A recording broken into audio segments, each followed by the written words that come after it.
आज हम इस वीडियो के माध्यम से मानव के संदर्भ में अपनी बात रखेंगे।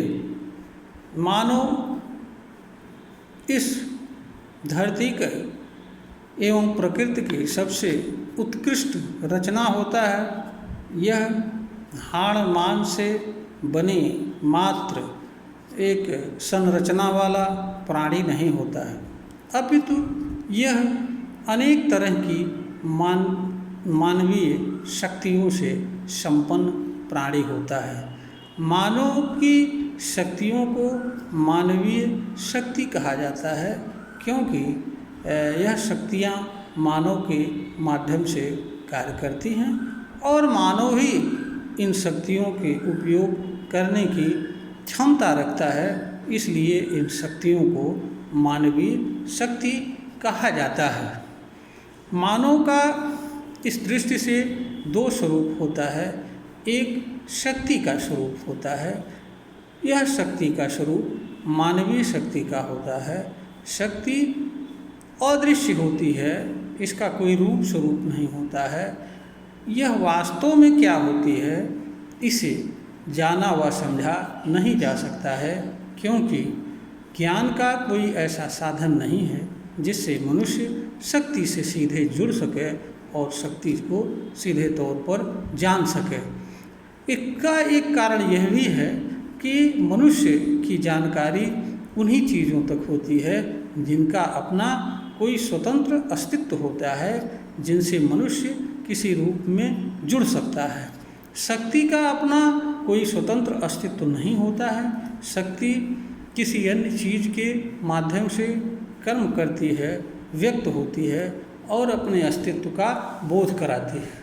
मानव अपनी मानवीय शक्ति का बोध कर सकता है, इसके स्वरूपों को जान सकता है, इसका कार्य क्या है, इसे किस रूप में मानव द्वारा उपयोग किया जा सकता है या करना चाहिए, आदि बातों को मनुष्य सावधानी एवं सतर्कता से तथा विचार करके जान व समझ सकता है। जो मनुष्य इन बातों को जान व समझ लेता है तथा शक्ति का सम्यक दिशा में उपयोग करता हुआ जीवन जीता है, वह मनुष्य अपने मानव की शक्ति के स्वरूप को जानता व पहचानता है।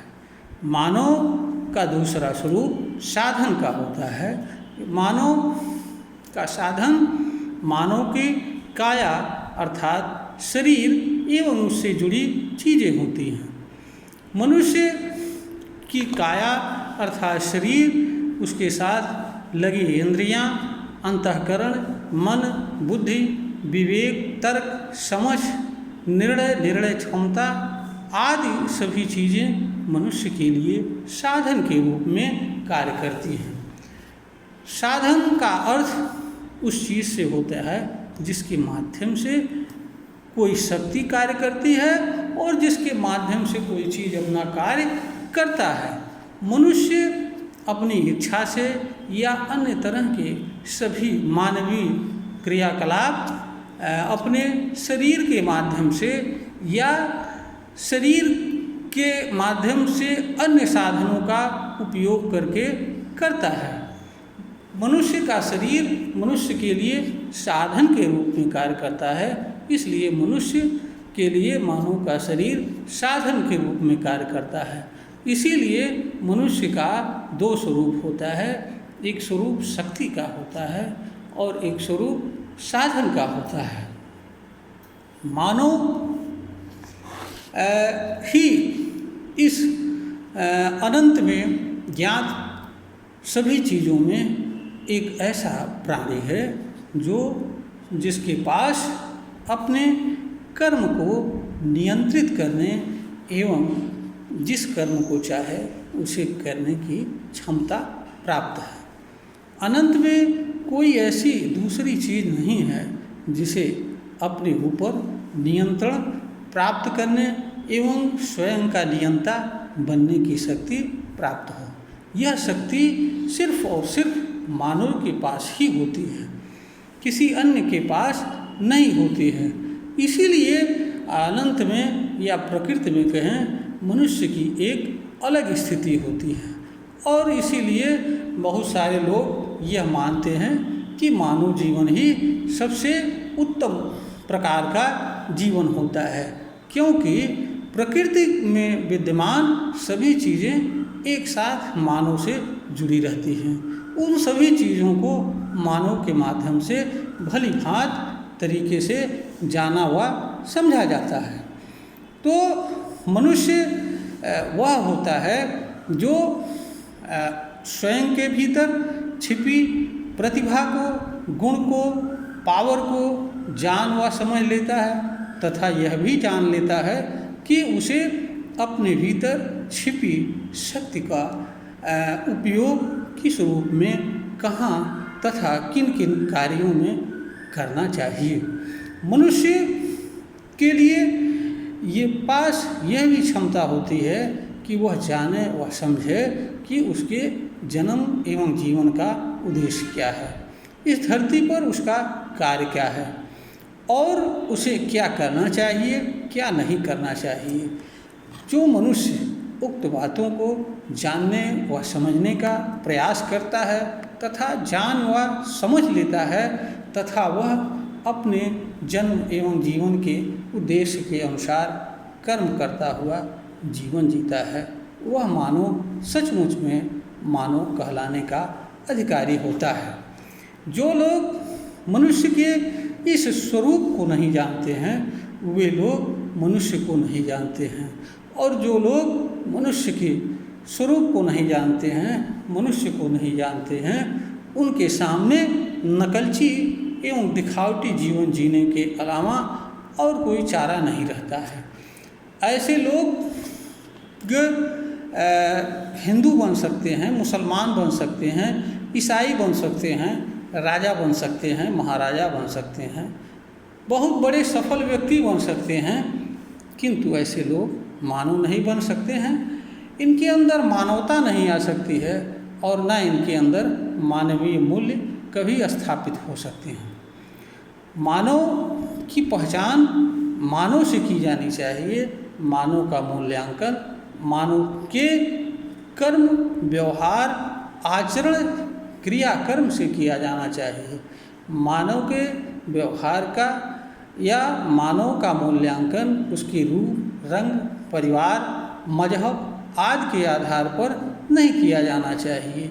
जो लोग मानव का मूल्यांकन उसके पैसे, पद, भौतिक जीवन में उसकी उपलब्धियों और उसके मजहब, कुल, वंश, जात आदि के आधार पर करते हैं, ऐसे लोग मानव एवं मानव समाज दोनों के साथ न्याय नहीं करते हैं। ऐसे लोग स्वयं के साथ भी न्याय नहीं करते हैं। इसका मूल कारण उनका अज्ञान होता है। इसलिए मनुष्य के लिए इस धरती पर सबसे पहला कर्तव्य यह होता है वह स्वयं को जाने। स्वयं को जाने बिना कोई मनुष्य स्वयं से भिन्न चीज़ों को नहीं जान सकता है। इसका कारण ये है कि ज्ञान मनुष्य को ज्ञान के साधनों के माध्यम से ही प्राप्त होता है। सीधे तौर पर स्वयं का या किसी चीज़ का ज्ञान नहीं प्राप्त हो सकता है। मानव के ज्ञान प्राप्त करने का उत्तम साधन उसका शरीर, उससे जुड़ी इंद्रियां, बुद्धि, विवेक, अंतःकरण, तर्क, विचार आदि हैं। मानव के ज्ञान प्राप्त करने का मूल साधन मानव में ही समाहित है। इसलिए मानव स्वयं को जाने बिना और स्वयं का उपयोग किस रूप में करना है और स्वयं यह जाने बिना कि स्वयं भी वह एक साधन है और उसका सम्यक उपयोग किए बिना मानव दूसरी चीज़ों को जान व समझ नहीं सकता है। इसलिए मनुष्य के लिए यह आवश्यक होता है कि वह सर्वप्रथम स्वयं को जाने और स्वयं को जाने बिना वह दूसरी चीज़ों को नहीं जान सकता है। मनुष्य वही है जो स्वयं को जाने, स्वयं के कर्म को जाने, स्वयं के भीतर छिपी प्रतिभा को जाने और उसे क्या करना चाहिए, क्या नहीं करना चाहिए आदि जाने। और जो व्यक्ति स्वयं के विचार, व्यवहार, आचरण, क्रियाकर्म आदि का नियंता बनकर स्वतंत्र जीवन इस धरती पर जीता है, वह मानव कहलाने का अधिकारी होता है। अन्य लोग कुछ भी हों किंतु वह मानव कहलाने के अधिकारी नहीं होते हैं। यह वीडियो ज्ञानवर्धन हेतु बनाया जा रहा है।